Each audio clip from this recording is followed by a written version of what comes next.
নারী পুরুষ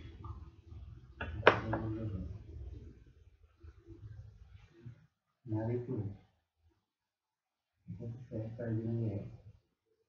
উনি আমাকে কয়েকদিন আগে উনি আমাকে বলতেছিল যে আবু বকর সিদ্দিকী, রাসূলুল্লাহ আবু বকর সিদ্দিকী, ইমাম হাসান, ইমাম হোসেন এরা যে এত দাম করছে কিন্তু চাইলে না করছে না, দিত কেন? আমি মনে করছিলাম যে নর্মালি আমি যদি কাউকে না ফিরাই কেউ চাইলো, আমি যদি না ফিরে তাহলেও ফিরাবে না আমার। এটা এত পেয়েছে না আংশিক সত্য, বাট মূলত হচ্ছে উনি বলছিল যে পুরুষের স্বভাবই দান করা, দেওয়া। পুরুষ মানুষের স্টাইলই হচ্ছে দেওয়া, দিয়ে দেওয়া। আর মেয়েদের স্টাইল হইতেছে ধরে রাখা। পুরুষ দিয়া শান্তি পায়। যদি মৌলিক ব্যাপারগুলো আছে বলে যে মানে পুরুষ বীর্য দান করে নিজে সুখ শান্তি পায়, সৃষ্টি ভালো হয়, আর নারী হচ্ছে সেদিকে ধরে রাখে, ধরে রাখা সৃষ্টি কন্টিনিউ করে। বেসিক্যালি পুরুষের স্টাইলই দেওয়া, ধরে রাখা, ধরে রাখা নারীর কাজ। হচ্ছে মৌলিক পার্থক্য নারী পুরুষের।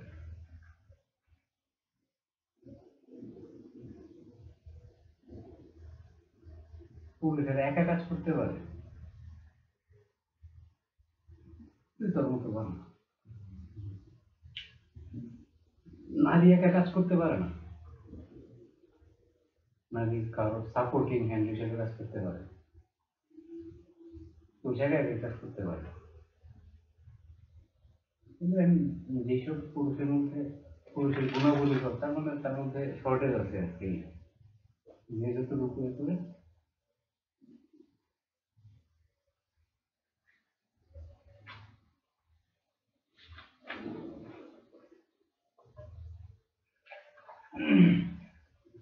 এটা কোনটা উপরের দিকে ছিল, আমি কি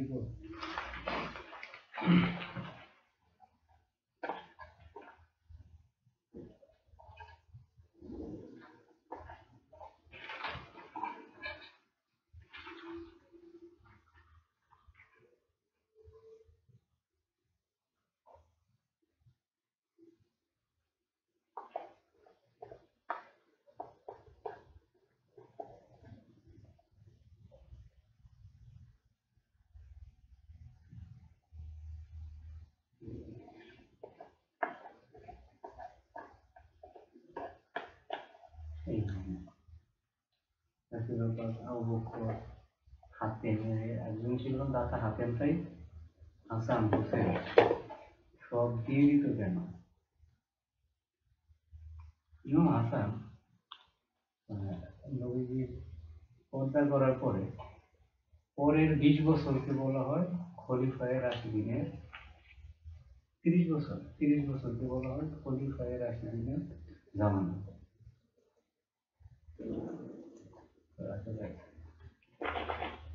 এখানে আবু বকর সিদ্দিক 1.5 বছর, ফারুক ফারুক ফারুক আজম উনি 9 বছর 10 বছর এরকম আর কি। হয়তো আগে এরকম 9 বছর 10 বছর 11 বছর এরকম একটা লম্বা টাইম, সব মিলে 30 বছর আর কি। হয়তো উসমানও ছিল। এর মধ্যে ইমাম হাসান পাইছেন 6 মাস। ইমাম হাসান খলিফায়ে রাশিদিনদের ইয়ের মধ্যে বসলেন। এখন এত এত সবগুলোই তো বড় বড় পাবলিক, বলা হয় খলিফায়ে রাশিদিন শ্রেষ্ঠ হচ্ছে ইমাম হাসান। আপনি বুঝতেছেন 6 মাস পেয়েছে, সবচেয়ে কম সময় পেয়েছে।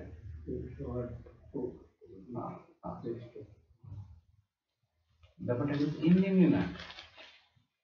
পরে শুনলাম ইমাম হাসান কয়বার জানি তার সব কিছু দান করে দেয় নিশ্চয়ই, সব।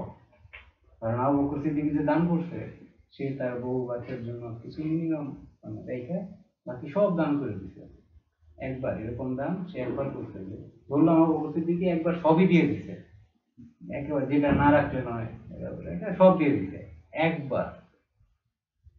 কিন্তু ইমাম হাসান একাধিকবার করছে,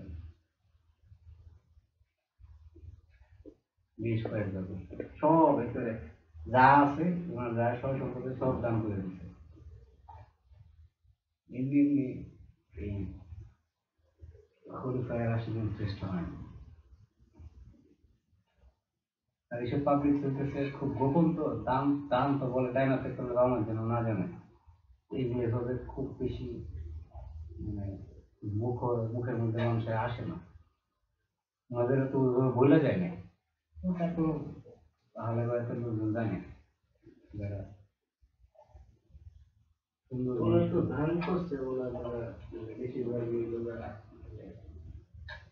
কোন রাস্তায়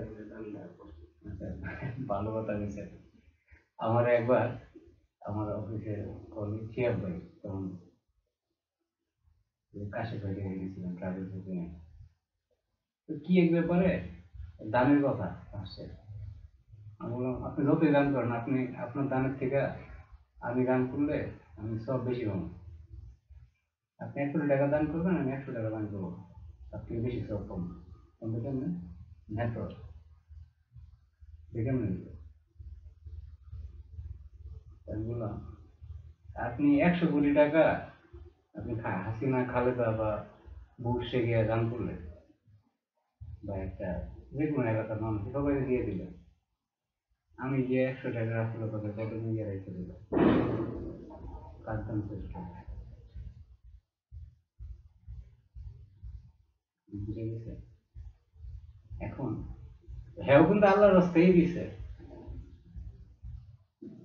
এটা আল্লাহর রাস্তায় দিছে সবাই মানুষ যে অমুক মানুষের উপকার হওয়ার জন্য, কিন্তু আল্লাহর মানদণ্ডে আমারটা আমাদের হচ্ছে ডিরেক্ট জায়গা, যেখানে গেলে এটার বেস্ট আউটপুট আসবে। নদী দেখেন কোন জায়গায় কতটুকু দিলে সবচেয়ে বেশি হবে, ভালো আউটপুট আসবে, আল্লাহ বেশি খুশি হবে, এর থেকে বেশি তার কেউ যাবে না। আমাদেরকে দিলে ওনারা সেটা প্রপার ইউটিলাইজ করে। এখন আপনি যে বুঝছেন ঠিকই আছে, ইমাম হাসানের সময় উনি কাকে দান করবে, ওরা তো নিজেরাই খেলা করতে আসতো, সবথেকে বেস্ট এটা জানি। আর আমরা যারা সাধারণ আছে আমরা এরকম আমরা প্রতিনিধি যারা আছে ওদের কাছে দিয়ে দিই, এরা যেটা মনে করে তাদের মনে দিই।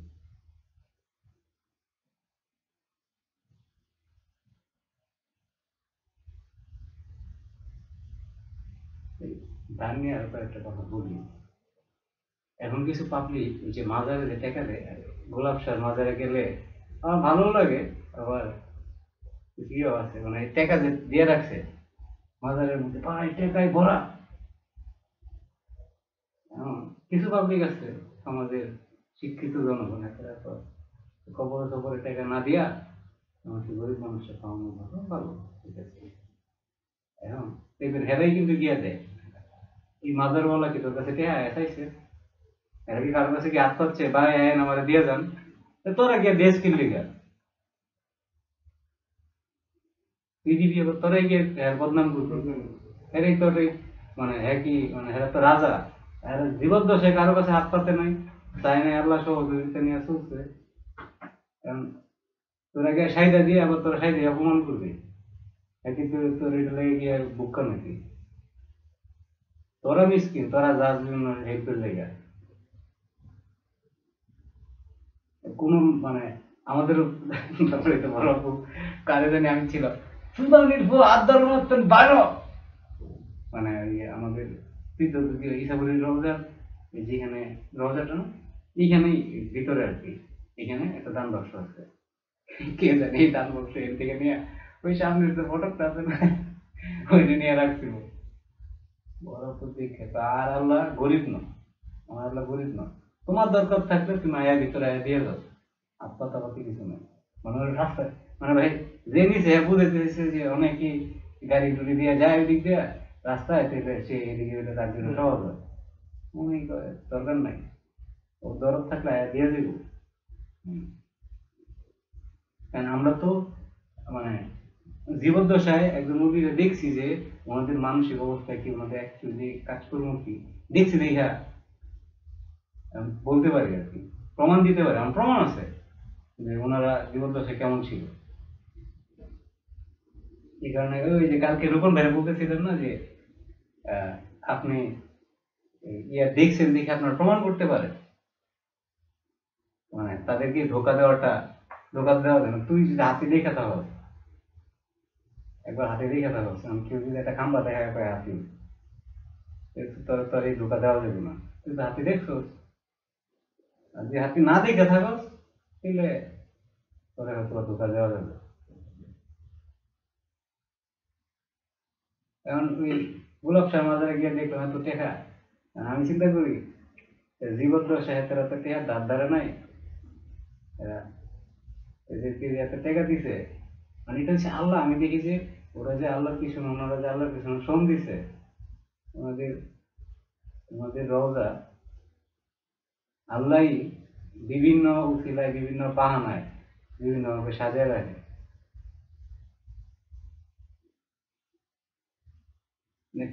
মাজারে টাকা দেওয়ার জন্য কেউ মাইকিং করে শুনছো? মসজিদের জন্য কিন্তু মাইকিং করে, কিন্তু তারপরেও তোমরা যাও গিয়ে যাও, বুঝতে হেন না, তুমি যাও কিনে যাও, তারা বাচ্চা, তুমি গরিব হয়ে গিয়ে চাও। এখন আসলে মানে খাস বাংলা কথা যেটা, যে যে নিয়তে দান করে সে সেই নিয়তে বরকত পায়। এখন আমি যদি একজন একজন ভিক্ষু ভাইকে টাকা দিচ্ছি, আমি চিন্তা করেছি সেটা আর বাচ্চা করতে পারি, যদি দিই সেটা ওই অনুযায়ী, আমার ওই নিয়ত অনুযায়ী আসবে। আমি যদি আল্লাহর রাস্তায় আল্লাহর হিসাব করে যাই, আচ্ছা ঠিক আছে, একজন গরিব মানুষ আমার কাছে হাত পাচ্ছে, আল্লাহ হাত পাতাইছে, আমাদের হাতে হাতে হাতে দিলাম, মানে আমি হিসাব করতেছি আমার আল্লাহর সাথে যদি হয়, তাহলে সে চিটার না বার করে, এটা আসলে খুব বেশি কিছু আমার যায় আসে না।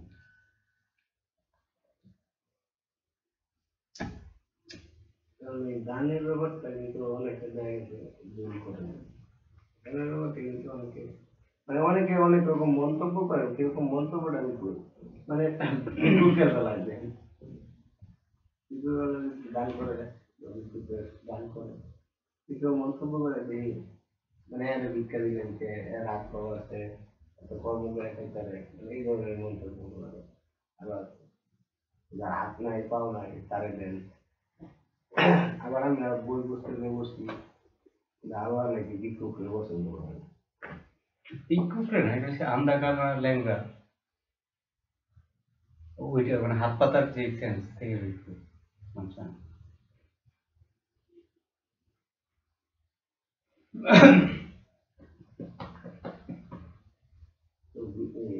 যে কর্ম করে খাইতে পারে না, বা হাত নাই বা পাও নাই, মানে এটা আমি ছোটবেলা থেকে তারে দেওয়াটাই বেটার। মানে আমি যে বইয়ে পড়ছিলাম, আর যে হাত পাও আছে, চলতে পারে বা কাজ করার মতো ক্ষমতা আছে, তো তারে ভিক্ষা দেওয়া যাবে। এটাও বলছি যে আবার কিছু কিছু ক্ষেত্রে বলতেছি যে তোমার দরজার সামনে যদি কেউ ভিক্ষা নিতে আসে তাহলে ফেরত দিও না।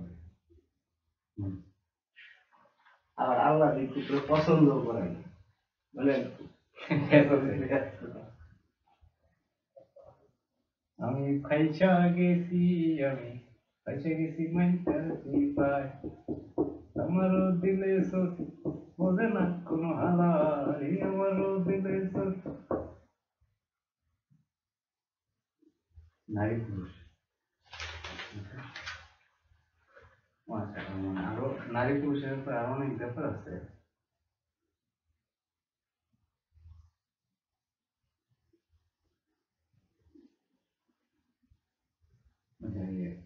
মানে পুরুষ হচ্ছে তারা বীর্য দান করে শান্ত সুখী, আর নারী গ্রহণ করে শান্ত সুখী, সমগ্র প্রকৃতি নারী।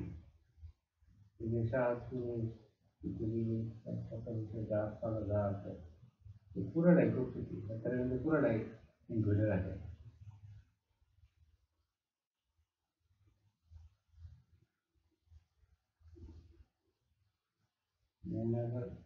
বীর্য মানে ব্যাপক, বীর্য মানে শক্তি, শ্রম, মহব্বত দানে, শক্তি শ্রম মহব্বত দানে, তারপরে সহ্য রক্ষা, সবই আসলে ব্যাপক অর্থ তো, মানে এরকম বোঝানোর জন্য দু একটা লিখে দিচ্ছে। আবার সহজ করে বলতে হইতেছে কর্মের প্রতীক।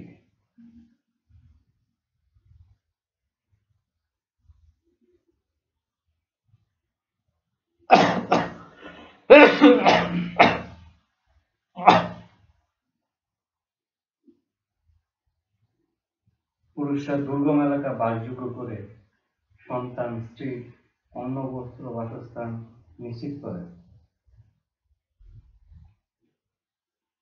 সৃষ্টি নারী, তাই সবাই মনে করে স্রষ্টা পুরুষ। বেসিক্যালি আমরা যারা সৃষ্টির পার্ট আছি, পুরো সৃষ্টি হইতেছে নারী, এই কারণে তারা মনে করে স্রষ্টা হচ্ছে পুরুষ।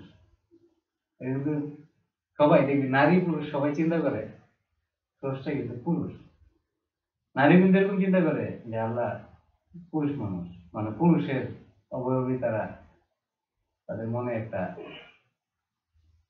কি ভালো। আপনি কথাটা বুঝছেন? পুরো সৃষ্টি যেহেতু নারী, এরা মনে করে আল্লাহ বা স্রষ্টা হ্যাঁ পুরুষ। আল্লাহ কি পুরুষ না মহিলা? ওই টান দিব, এই এটার মধ্যে দিব, এটার মধ্যে দিব, ওই টান দিয়ে ঠান্ডা লাগবো।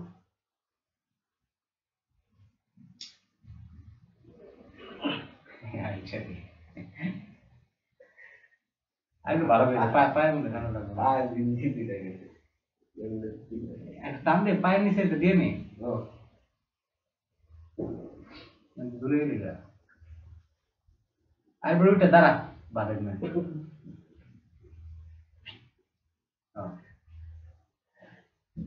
এখন তো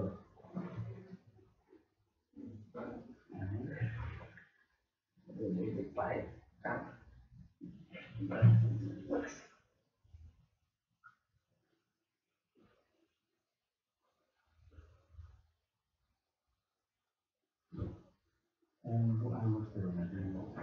যেভাবে মন যায়।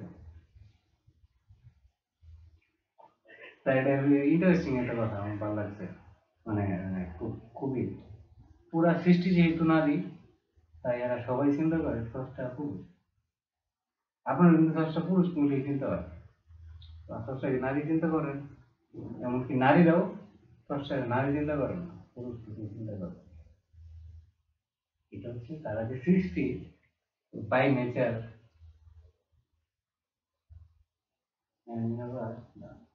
এখন সৃষ্টি নারীর ধ্যান জ্ঞান হইতেছে নিজের রূপ ঠিক রাখা।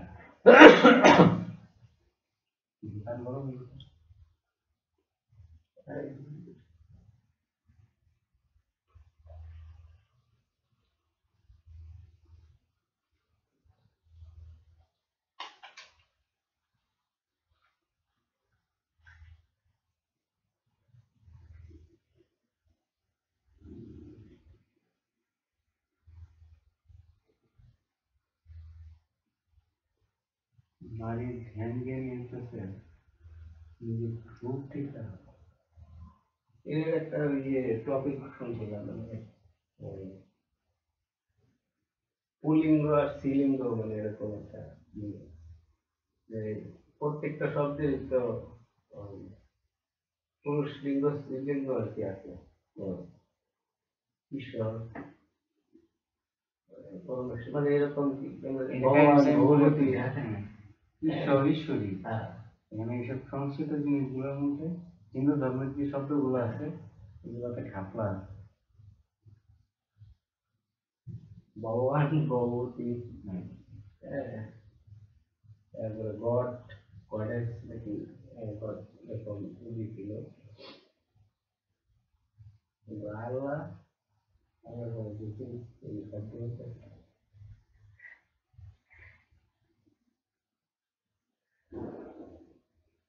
লাটিনের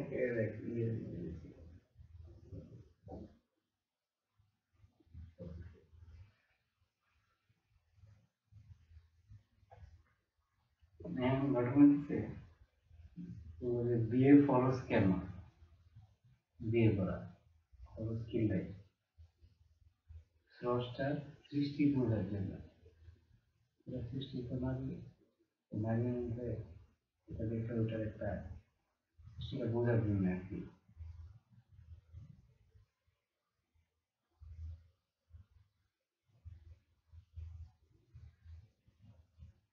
মূলত যে স্রষ্টার সৃষ্টি বুঝে সে অনুযায়ী ওরা আবার সেবা করা আর কি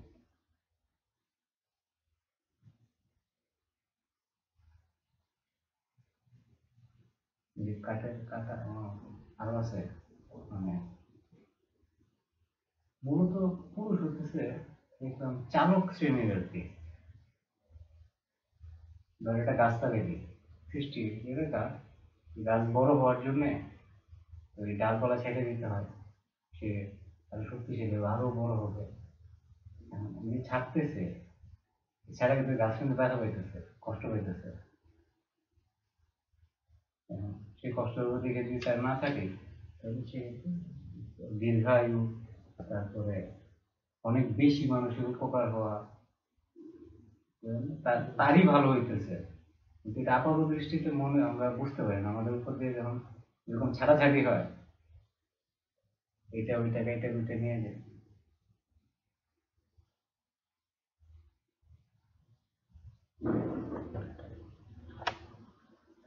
ফুল ফল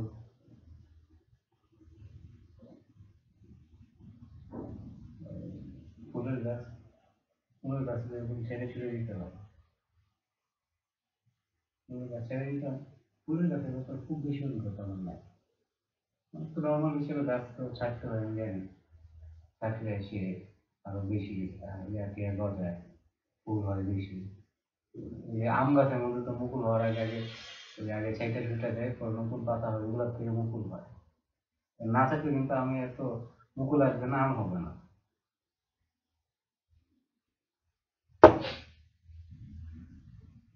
কম হয় সব কম হয় মানে সরি কম হয় আউটপুটটা বেশি আসে না আর কি নাম গাছের ক্ষেত্রে আমরা গ্রামে যে তো ছাড়াই করে না ওগুলো প্রাকৃতিক ভাবে জানি কিন্তু আউটপুট কম আসে পুরান পাতা পুরা যায় নতুন পাতা আবার খুবই তো আমি আমাদের খালার পাশে দেখছি আম কাঁঠাল এগুলো টাইম টু টাইম খেটা মেটা দিত পরে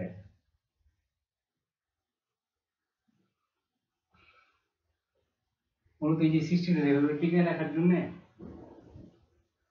আমি যে বিয়ে করলে নারী বোঝা যায় তখন সে অনুযায়ী সৃষ্টির সেবা দেওয়া যায় করা গেছে না আয় না ফিটনেস মেনে নিলি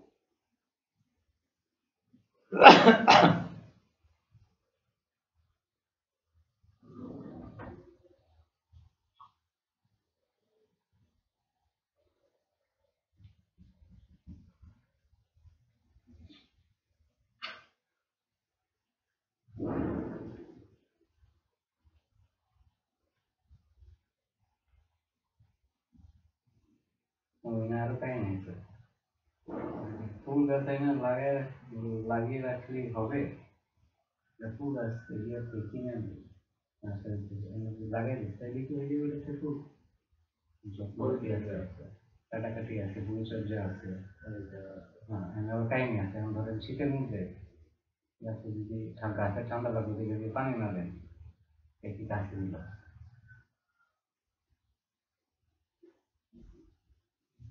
এই কারণে বলে যে ইবাদত বন্দেগী বা খ্রিস্টান নিয়ম মেনে চলা এগুলোতে অ্যাকচুয়ালি আল্লাহর কিছু খুব বেশি কিছু যায় আসে না, নিজেরই লাভ আবার আপনার লাভ আল্লাহর লাভ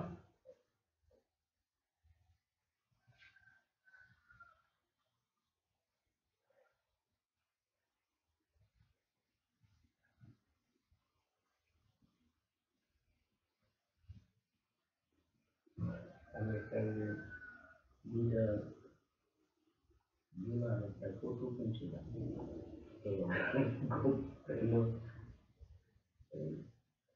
খুব ওগুলা না মানে অলস এক ঘরের ভিতরে ঘুমায় দিছে ঘরের ভিতরে আগুন লাগছে আগুন লাগার পরে একজন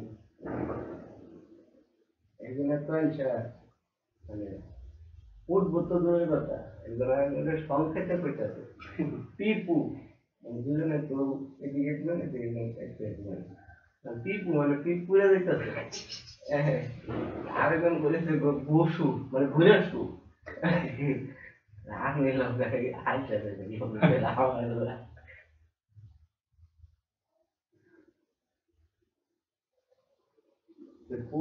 পুরো শব্দটা যে ব্যবহার করবো আইসা এমন আইসা আইসা ওই শব্দটাও ব্যবহার করে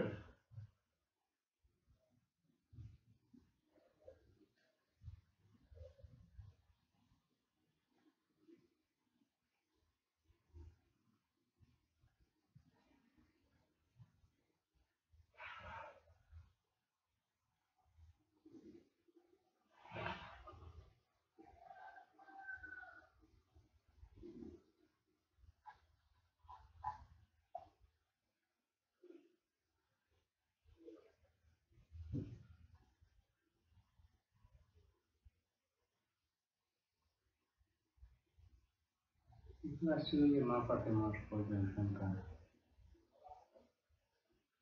এটা আর কি। এই যে মেয়ে হইলে যেমন এমনকার কিন্তু একটা কি বলে এটাকে ট্রেডমার্কের মতো হয়ে গেছে যে মাইয়া মানুষ মেয়ে হইলেই আল্লাহ তাদের উপর খুব খুশি আছে মেয়ে তো রকম হাদিস আছে যে আল্লাহ যাদের খুব খুশি হয় যার উপরে এর উপরে আল্লাহ কন্যা সন্তান দেয় এরকম কি কি জিনিস আবার প্রথমে পানি দেয় বৃষ্টি দেয় আর কি পরে মেহমান দেয় তারপরে কন্যা সন্তান এরকম আল্লাহ খুশি হয়ে কি কি করে এটা রহমত হিসেবে পাঠায় ফ্যামিলিতে প্রথম মেয়ে মানে হচ্ছে রহমত আমার পরে হচ্ছে আচ্ছা দেখ ভাইয়া বলতেছে এই যে হজরত আলীর থেকেও তারা বেশি রহমতের অধিকারী হজরত আলী তো প্রথম মেয়ে হয় না তারপরে বড় বিষয় বলতে প্রথম মেয়ে হয় না এদেরকে যারা মেয়ে পাইয়া বলতেছে যে অনেক রহমতের তারা ভাগিদার এদের থেকেও বড় রহমতের ভাগিদার লজিক্যালি মানে হজরত আলীর কে কি আল্লাহর উপর তার উপর রহমত নাই তবে তাদেরকে তারা মেয়ে দেয় নাই কেন ইমাম হাসান বড় বিষয় বলেছিল এটা আমি শুনছি মানে যে ঘটনা হচ্ছে কি জানো মূল সমস্যাটা হয়ে গেছে কথা ঠিক আছে কিন্তু ব্যাখ্যাগুলো ভুল হয় আপনার এই যে একটা কথা বলে না যে একটা হাদিস আছে যে একজনে গিয়ে জিজ্ঞেস করছে যে তুমি কি আব্বা আম্মার মধ্যে কার কার প্রায়োরিটি আগে কার দিকে বেশি খেয়াল রাখতে হবে বেশি তো সে ব্যাপারে চারবার মনে হয় বলছে মানে একই প্রশ্ন চারবার করছে প্রত্যেকবারই বলছে মা মারে তাদের দিকে রাখতে হবে একই প্রশ্ন চারবার করছে চারবার মা আসছে পরে হইতেছে যখন পরে জিজ্ঞেস করছে পরে বলছে বাবা মানে মার প্রায়োরিটি আগে তারপরে হইতেছে বাবা আচ্ছা এখন এইটা সবাই বুঝে এটা ব্যাখ্যাটা হইতেছে এভাবে আসে যে মানে মার প্রায়োরিটি বেশি মানে এভাবেই আর কি আসছে যে মার প্রায়োরিটি বেশি মা যেটা তো হেডেক বাপ পরে তো আমি ওনার মাধ্যমেই জানছি যেটা আসলে প্রায়োরিটি টায়োরিটির কিছু না নিচে মায়া মানুষ ভুল করে নজরে রাখতে দিব খেয়াল রাখতে দিব তার সে যেন কোনো ভুল কাজ না করে তার দ্বারা যেন কোনো বেসুরিয়াতে কিছু না হয় আল্লাহ রসুলের সিস্টেম মতো যেন রাখা যায় এই কারণে তার উপর খেয়াল রাখার জন্য দুটাকে এক হইলেও ব্যাখ্যা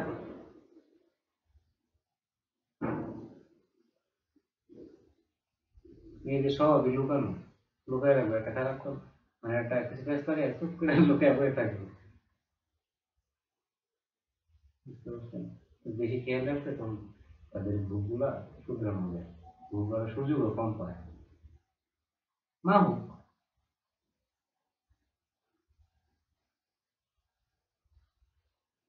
আসমান জমিন পার্থক্য হয়ে যাবে ব্যাখ্যা।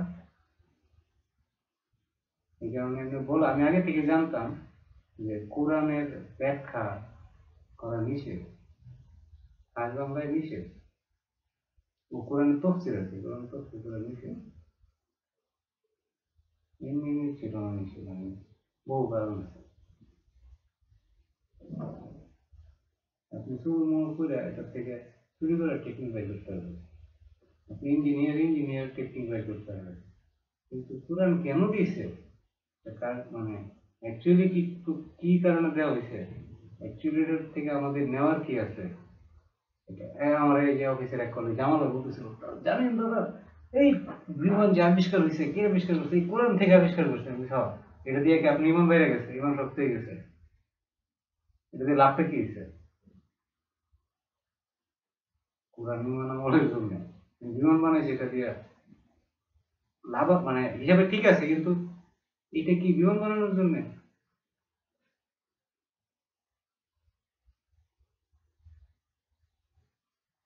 মানে এরকম ছোট ছোট জিনিস নিয়ে আসছে, যেরকম ভাই ফজরের নামাজ পড়লে মানে এটা কিন্তু পুরাই ইয়া করছে, এই নামাজ পড়লে এটা এটা হবে, তার মানে তুমি এটার জন্য নামাজ পড়তেছো, আল্লাহর জন্য না।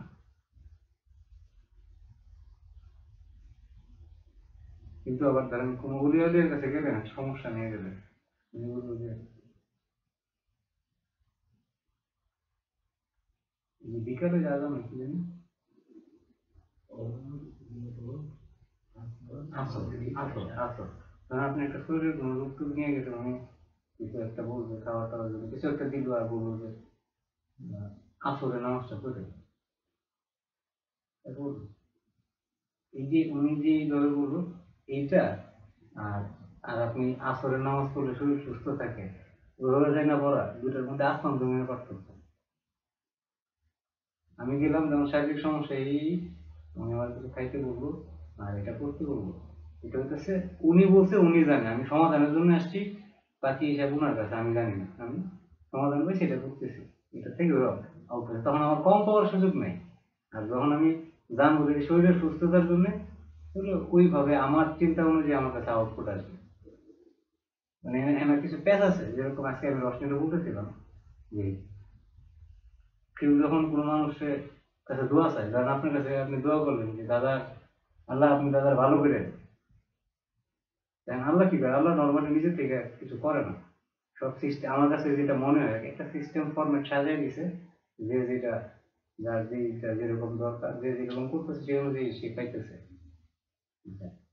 হ্যাঁ, আপনি যখন বলতেছেন যে আল্লাহ দাদা ভালো করেন, মানে আপনার চিন্তা চেতনায় মননে আপনার খেয়ালে ভালো বলতে যে জিনিসটা বোঝায়, মানে আপনি যদি মনে করেন ভালো মানে ফিল্মের হিরো, এটা ভালো, তার সেন্সেস যদি এরকম থাকে, বেসিক্যালি আল্লাহর কাছে যাবে যে সে এরকম ভালো চাইতেছে তার, বুঝতে পারতেছি। আপনি যে আমি যদি তার মাথায় যদি থাকে তার মুখে পয়সা, টাকা পয়সা হইলে এটা তার কাছে ভালো। কেউ চিন্তা করে যে পলিটিক্যাল নেতার একটা, এক একজনের কাছে ভালোটা এক এক রকম, বেসিক্যালি আউটপুটটা ওই সেন্সে আসে, মূল আউটপুটটা ওই সেন্সে আসে। এখন অলিদের কাছ থেকে যখন কোনো ফয়সালা নেওয়া হয়, ওনাদের মাথায় যেটা আছে ওইটার এগেনস্টে আউটপুট আসে। আপনি কি আমি যে অসুস্থতা দিয়ে দিচ্ছি ওইটার এগেনস্টে ওনাদের চিন্তা ভাবনার হিসাব, কারণ আমি যদি কারোর জন্য দোয়া করি ভালো, আমি চিন্তা করি যে ভালো বলতে আমার কাছে আরেক রকম, আমি ভালো বলতে যা বলি ওনারা তার থেকে লক্ষ কোটি কোটি গুণ বেশি। আমাদের ওইখানে মানে সৌন্দর্যতার রূপের পাহাড়ের অভাব নেই,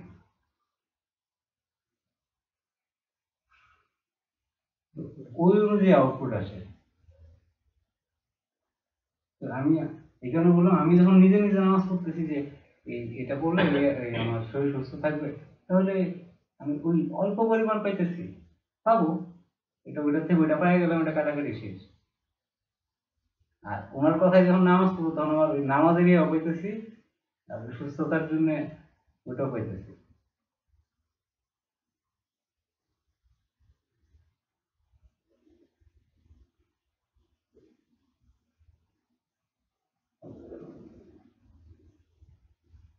যত দিন যেতে তত সবকিছু জটিল জটিল লাগে। আপনাদের কাজকর্ম মানে লেখার মানে এক লেখা যে কত দিক দিয়ে যায়, কত ভাবে কি হয়।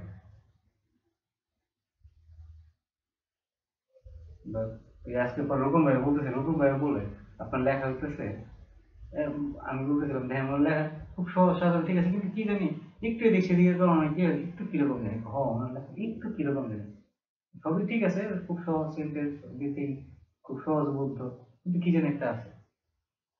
সে বলতেছে ধরেন হ্যাঁ, মানে একটা কথা বলে বলবো, মানে এই কারণে এই জায়গা গেছে যে আমার কাছে যখন চায় তখন যে আমার জন্য যেটা মঙ্গলময় ওইটাই আমাদের দান করে।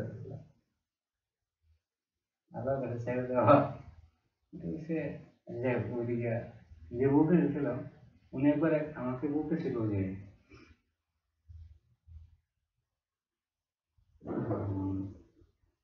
যে কোনো একটা সাবজেক্টের ব্যাপারে কথা বলার পরে আমি কি বলছিল, পরে বলছিল বাংলায় মাস্টার্স করে বোঝে না। আমি যখন আমি পড়তেছি যে বাংলায় মানে আমি আমার ফ্লোতে আমার মতো করে বলে বলছি, আমি বলছি বাংলায় মাস্টার্স করেও বোঝে না, বুঝলেন? খালি ঋষিকার লাগাইছে করেও, ও লাগাইছে করেও, আমি বলছি বাংলায় মাস্টার্স করে বোঝে না।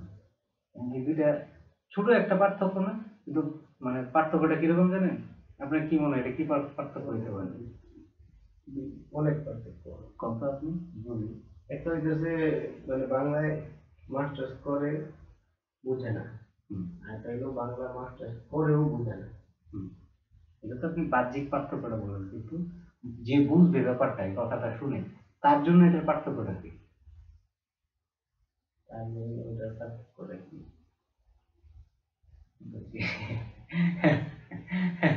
বুঝলেন আমি কাহিনীটা কি? ধরেন আমি যখন বলতেছি যে বাংলায় মাস্টার্স করেও বুঝে না, তার মানে যে বলতেছে স্পিকার, তার কাছে মাস্টার্স তো অনেক বড় ডিগ্রি, মাস্টার্স করেও বুঝে না। আমরা এরকম শব্দগুলো কখন ব্যবহার করি? সে তো অনেক শিক্ষিত, অনেক শিক্ষিত, তারপরেও বুঝে না। বুঝে না। আমি বলতে মাস্টার্স করেও বুঝে না, যে এইভাবে বলতেছে মাস্টার্স করেও বুঝে না, তার মানে তার কাছে মাস্টার্স মানে বিগ ডিগ্রি। তার মানে যে স্পিকার, তার চিন্তা ভাবনার একটা কিছু একটা তো বোঝা যায়, মানে ছোট্ট একটা জিনিস ব্যাখ্যা, বুঝছেন? তার মানে বাংলার উপরে শুধু মাস্টার্স না, আরো এর উপরে অনেক কিছু আছে যার সাথে উনি পরিচিত এবং খুব ক্লোজ পরিচিত, এটা এমনি বোঝা যায়। আর যে বলতেছে মাস্টার্স করেও বুঝে না, হ্যাঁ বাংলা মাস্টার্সই তার কাছে হইতেছে হাই কোর্স, এর উপরে তো এর চিন্তা করার জায়গা কম কম। বুঝছেন কত বড় ফেস? ছোট্ট একটা ব্যাপার, আমার লেখা কিন্তু এরকম অসংখ্য পেজ আছে।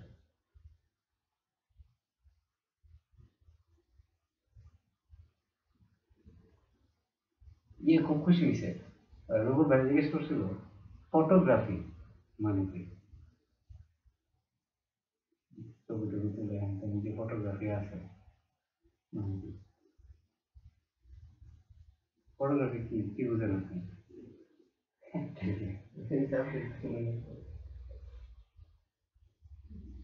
তো উনি বলতে যে ফটোগ্রাফি হচ্ছে একটা ভাষা, এটা খুব তার মনে লাগছে, ফটোগ্রাফি একটা ভাষা, আমাদের বাংলা ভাষা, ইংরেজি ভাষা, ভাব প্রকাশ করার জন্য যে ভাষাটা ব্যবহার করি, ফটোগ্রাফি এরকম একটা ভাষা।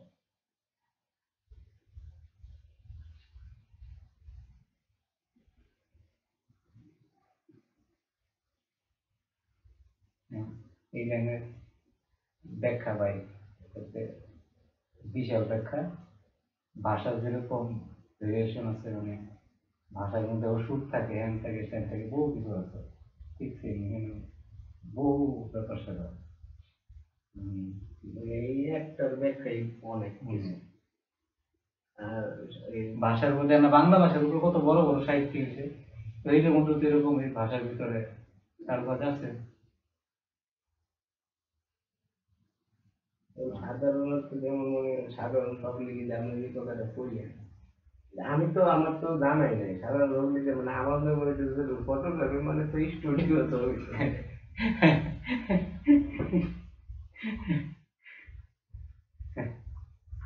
ভালো কথা বুঝি। আমরা ব্যক্তিগত মানুষের জিজ্ঞাসা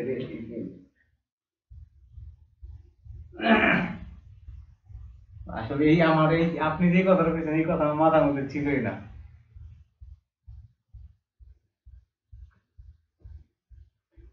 একটা ফটো দিয়েছিলাম। তো আচ্ছা এই যে কোরআনের তফসিল করা বুঝেন ওনার বাংলা লেখার মধ্যে যদি এরকম একটু লিখতে এরকম কত চেঞ্জ হয়ে যায়। কোরআনের তফসিল যারা করতেছে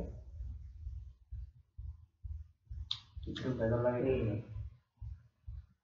একটু এদিক সেদিকের কারণে লেখা কত লোক মানে পথভ্রষ্ট হয়ে যেত। লেখার ভিতরে জায়গা হইতেছে তারপরে অনেকে বোঝার মধ্যেও বেজা নিতেছে।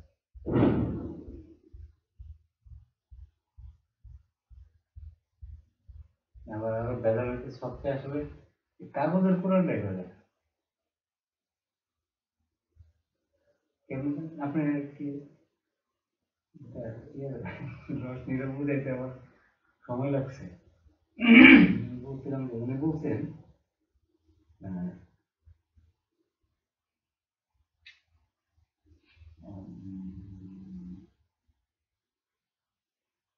কোরআনের লিখিত আকারের মানে প্রকাশ হচ্ছে এই লিখিত কোরআন শরীফ।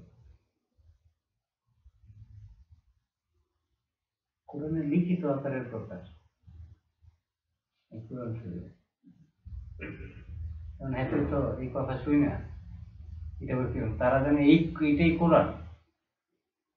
এখন এর কেমন বুঝে এটাই যে আসলে মূল কোরআন না। পরে আমি তো কইলাম যে বিদায়ের ভাষণে তো নবীজি বলে গেছে তোমাদের জন্য দুইটা জিনিস রেখে গেছে কোরআন আর হাদিস বা কি বলে সুন্নাহ। রাইট কিন্তু কোরআন তো কমন সবাই জানে কোরআন শরীফের ব্যাপারে বলে গেছে। এখন হাদিসের মধ্যে কোথাও পাই নাই যে কোরআন শরীফ যে নবীজি রেখে গেছে কাগজের এরকম কোনো কোরআন শরীফের কোনো হাদিস কেউ নাই। কারণ এটা এটা সবাই জানে যে কোরআন লিখিত আকারে আনা হয়েছে হযরত ওসমানের সময়ে। আবু বকর সিদ্দিকী করে না, ওমর ফারুকও করে নাই। ওসমানের সময় তাহলে রাসূল যে বলে গেছে রাসূল মিথ্যা কথা বলেছে উনি মিথ্যা বলে তেমন যে বলছে কোরআন রেখে গেছে কোরআন আঁকড়ায় ধরার জন্য। কোন কোরআন? তাহলে তো অবশ্যই কাগজের কোরআন না। যদি ওইটা হইতো তাহলে কাগজের কোরআনের কথা বলে যেত রাইখে যেত। এখন তাতে মাথা আগে ফেস ঢুকছে। হ্যাঁ জোর তো ফেস। পরে আমি বললাম যে কোরআনের মধ্যে আছে এরকম কোরআন বা হাদিসের মধ্যে নেই। এই কোরআন যদি আমার উপরে নাজিল করা না হইতো নবীর উপরে যদি পাহাড়ে দেওয়া হইতো পাহাড় তোলার মতো উড়ে যেত। যদি সমুদ্রে দেওয়া হইতো ঘূর্ণিঝড় হইয়া পৃথিবী ধ্বংস হয়ে যেত। পরে দেখেছি দেখি কাগজের কোরআন মানে যে কোরআন ইয়ে রাখতে চায় নাই কেউ রাখতে চায় না। পরে গিয়ে মাথার মধ্যে একটা প্রশ্ন হ্যাঁ আসলেই তো তখন এটা একটা বোধ তার ভিতরে ঢুকছে। আমি গত থাকতাম বাইরে থেকে চলে জানছি আমি তো একসময় মানে সাধারণ মানে আমার মতো লোক যারা তাদের সাথে যখন কথা মানে চিন্তা ভাবনা না মেমোরিটা কেমন ছিল তখন তার বুঝতাম না জানতাম না কোরআন শরীফ আসমানি কিতাব আমি ভাবছি কি মনে রাখে হ্যাঁ বলুন বলুন। আসমানি কিতাব কোরআন আমার মনে হয় যে আমি তার জাতি ছবি টবি দেখতে আসতো আসমান দিয়ে মনে হয় পড়ছে আমাকে এরকম মনে হতো। তারপরে যে আগুনেও পড়ে না এই যে মানে একটা কিতাব যদি ঘরে রাখে আগুনেও পড়ে না মানে চিন্তা ভাবনা দিতে এটা কি জিনিস মানে অন্যরকম যে আগুনেও পড়ে না ওটা কি কি কিতাব যে আসমান থেকে মানে এরকম চিন্তা ভাবনা মাথায় আইতো।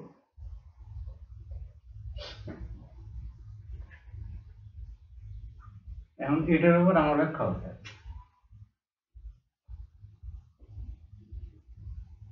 কাহিনীটা কি জানেন আপনার এমনি অনেক জায়গায় এরকম ঘটনা আছে যে কোরআন শরীফ ছিল, পুরো ঘরে আগুন আছে, কোরআন শরীফ আগুন পুরো লাগে না, এরকম ঘটনা আছে, এগুলো মানে অবাস্তব না, বাস্তব ঘটনা। তো আমি চিন্তা করি যে এটা কিভাবে হয়। এই চিন্তা করতে গিয়ে আমি যেটা বলছি, মুসলমানদের, সে যত নিম্নমানের মুসলমানই হোক, মুসলমানদের হৃদয়ে কোরআন শরীফের ব্যাপারে বিরাট বড় একটা সম্মান আছে। হ্যাঁ হ্যাঁ, এবং সেটা হচ্ছে সর্বোচ্চ পর্যায়ের একটা সম্মান। কোরআনটা দেখবেন খুব সুন্দর জায়গায় রাখে। উপরে রাখে, তারপরে একটা কাঠের এই যে তার সর্বোচ্চ মর্যাদা দেওয়ার যে মানসিক যে টেন্ডেন্সি, মনের যে মাইন্ডসেট, এই যে মনের আকর্ষণ, মনের এগুলো হচ্ছে মূলত মানে ওইখানে বাসায় যে 10 জন, ওই ফ্যামিলিতে 10 জন লোক থাকে, সবার নজর থাকে এটার মধ্যে। তাদের ওই মনের যে টান, ওটার থেকে এই ধরনের অলৌকিক কাহিনী বলতে আর্থিক পাওয়ার, মানে আমার কাছে এরকম মনে হয়। আমি হয়তো পুরোটা বুঝাইতে পারছি না।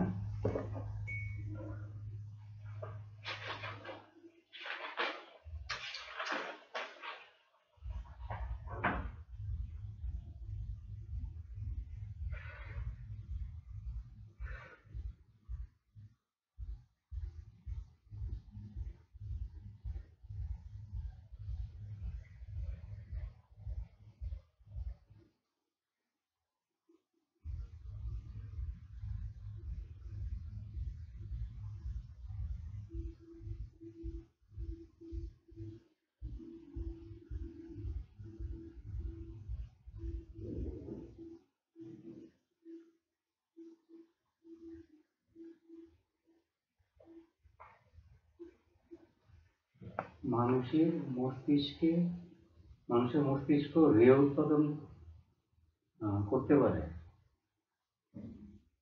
রে, রে এ বক্সে কিছু ঢুকতে পারে না, মানে ও আচ্ছা ওই রে, রে যদি একটা বক্স মানে করে ফেলে, ওই রে গিয়ে ওখানে ওই অ্যাটেনশনের কারণে মস্তিষ্ক থেকে ওই রে গিয়ে ওখানে, তখন বুঝছেন, আমি এক্সাক্ট সাইন্টিফিক ব্যাখ্যাটা আমার কাছে ছিল না, বাট আমি মানসিকভাবে বুঝতাম এটা। আমি যেটা বলতেছিলাম, তাদের যে অ্যাটেনশন, মানে তাদের মস্তিষ্ক থেকে রে উৎপাদন হয়, রে মানে একটা হচ্ছে আলো রিয়া আর কি, বাট অনেক সূক্ষ্ম, চোখ দিয়ে দেখা যায় না। তো এটা গিয়ে রে গিয়ে যেখানে গিয়ে পড়ে, এটা এরকম চুমু ফাটার মাঝখানে দেখবে এরকম মাইকা দেয় আর কি। তো যেটার মধ্যে এরকম রে থাকে, এটার ভিতরে ভ্যাক করে কোনো কিছু ঢুকতে পারে না, আগুন তাপ পানি কিছু না, বুঝছেন?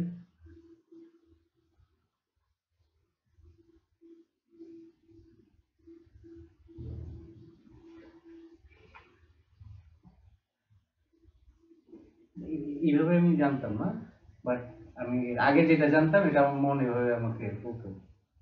কারণ এটা আমি বুঝছি কিভাবে, এটা বুঝছি যে উলিয়া উলিয়া এখানে যে বহু ধরনের কেরামতি হয়, আমি এখানে পাইছি মূলত 3 ধরনের কেরামতি দেখছি।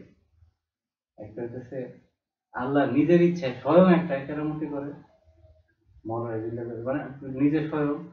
আর একটা হচ্ছে ওই উলির নিজের একান্ত নিজের ইচ্ছায়। আর 3 নম্বর কেরামতি হচ্ছে ভক্ত বলিদান আশেকান, আশেকান মূলত হচ্ছে আশেকান, আশেকান যারা থাকে তাদের কারণে কেরামতি হয়। আশেকানটা কি করে ধরেন,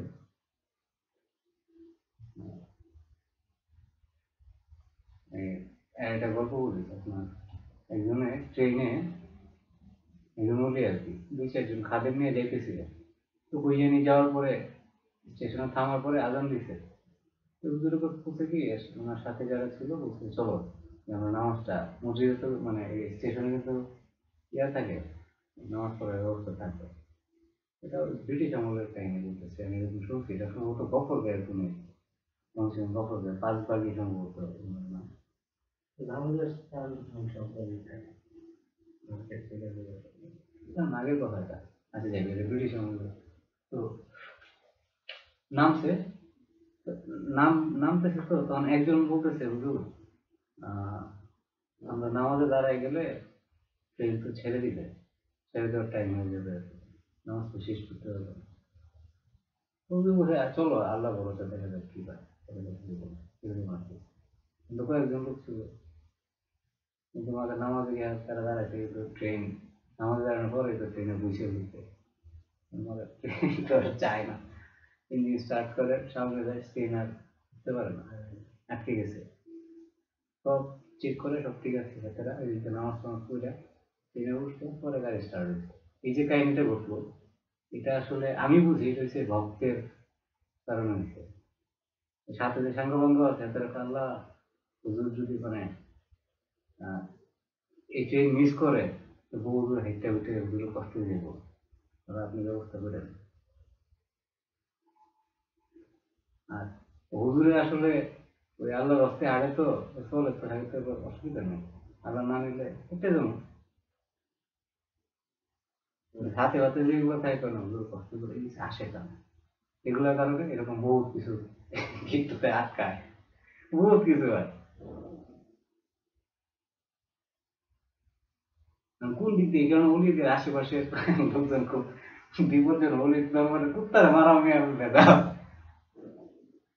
কারণ কোন ভক্তে যদি দেখে কয় আমার হুজুর দরবারে কুত্তারে মারছে দিকে, হুজুরেও কিছু দেখে নাই, কেউ দেখে নাই, কোন এক ভক্ত যদি দেখে যায়, আল্লাহ তো থাকবো না, আল্লাহ কিন্তু করে কি বিচার পাইলে ধরে।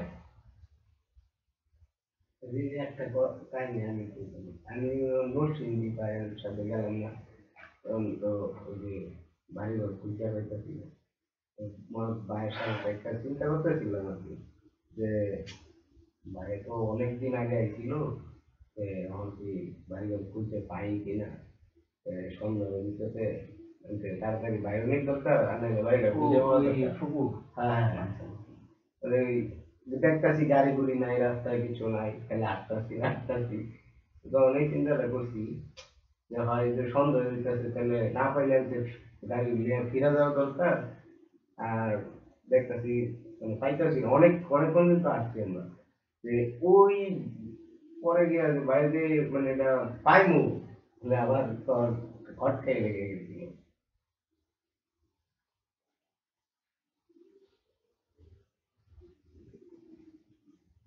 আমার দরবারে কুত্তারেও ভাই বিচার।